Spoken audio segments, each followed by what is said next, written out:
आज उठल्या उठल्या एक काम लागले. मला जायचं होतं रानात आणि रानात जाऊन मोटर चालू करायची होती. म्हणून मोटर चालू करून उसाला पाणी सोडून लगेच घरी आलो. घरापाशी लय गर्दी झालेली आणि म्हटलं हिथं आणि काय विषय झाला तर बघतोय तर काय बारक्या पोराने डीजे केलेला आणि लय खतरनाक केलेला आणि वाजत तर असा होता की खोळ्या घेतच.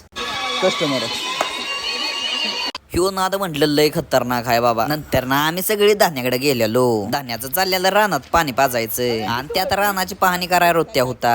आम्ही आमच्या आयुष्यात कधी एवढा चांगला गहू आणला नाही, पण भावानं आणला. पहिल्या तू भाऊ शेतकरीच राहील हाय हो, त्यात काही इश्य आहे का. मग संध्याकाळी आम्ही आपला असंच गावात गेलेलो.